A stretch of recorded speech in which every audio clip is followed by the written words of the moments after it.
নমস্কার বন্ধুরা, আশা করি আপনারা সবাই ভালো আছেন। আজকে সবুজ মুগের চিলে বানাবো।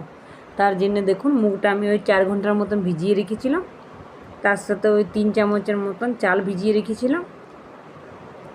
তারপরে দেখুন, গোটা জিরে লাগছে, একটু আদা কুচি, ধনে পাতা আর কাঁচা লঙ্কা। সব থেকে প্রথমে আমি মুগটা ভালো করে ধুয়ে নিয়েছি। তারপরে আমি মিক্সির জারে মুগটাকে দিয়ে দেব। মুগটা দেওয়ার পরে আমি এর মধ্যে যে চালটা ভিজিয়ে রেখেছি সেই চালটাও এর মধ্যে আমি দিয়ে দিব। চাল দিলে চিলেটা একটু মচমচে হয়। দেখুন, চালটাও দিয়ে দিয়েছি। তলে একটু আমার লেগে আছে, সেটা আমি ছাঁকনার সাহায্যে ছেঁকে পরে দিয়ে দিয়েছি। দেখুন, দিয়ে দেওয়ার পরে আদা কুচিটা, গোটা জিরেটা, ধনে পাতা আর কাঁচা লঙ্কাটা দিয়ে দিয়েছি। দেওয়ার পরে আমি একটু এর মধ্যে সামান্য জল দিয়ে ঢাকা দিয়ে একদম খুব ভালো পেস্ট বানাবো। একটা খুব বেশি জল দেবেন না, একটু।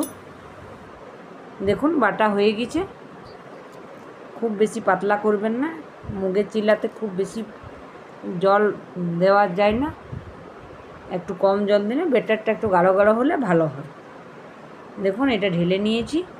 ঢেলে নেওয়ার পরে মিক্সির জারে একটু আধটু যেটা লেগে আছে একটু সামান্য জল দেব।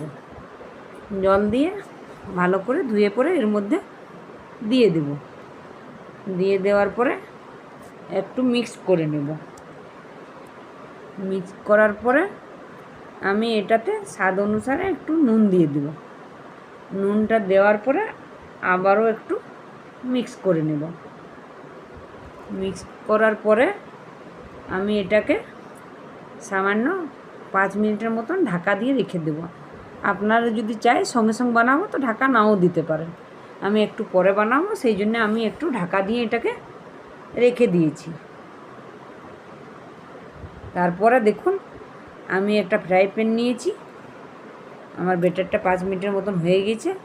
এরপরে আমি ফ্রাই প্যানটা গরম হয়ে গেছে। আমি এটাতে খুবই কম তেল লাগে,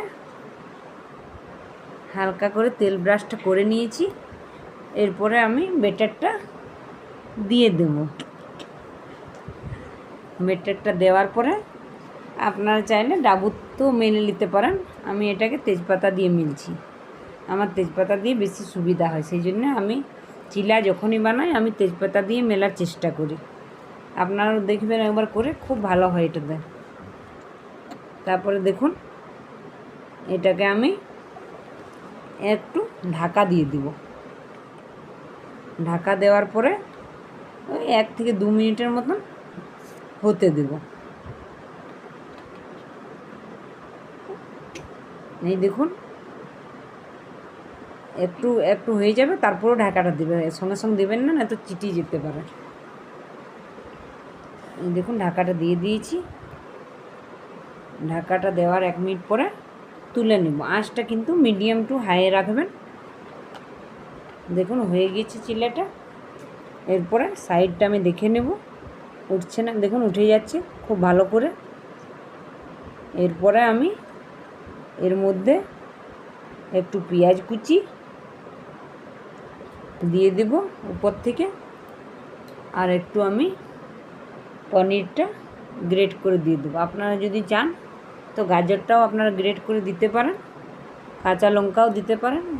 কিন্তু আমার ছেলে ঝাল খায় না, সেই জন্য আমি লঙ্কাটা দিচ্ছি না। আপনারা চাইলে লঙ্কা কুচি করে এর মধ্যে দিতে পারেন। এটা আমাদের শরীরের জন্য এই চিলাটা খুবই ভালো। এটাতে প্রচুর পরিমাণে প্রোটিন পাওয়া যায়। দেখুন, হয়ে গেছে। আর খুব মচমচে হোক খেতে। যদি আমার চিলেটা আপনাদের ভালো লাগে তো একটা লাইক করবেন, সাবস্ক্রাইব করবেন। আর আমার চিলাটা দেখার জন্য আপনাদেরকে অনেক অনেক ধন্যবাদ। Thank you.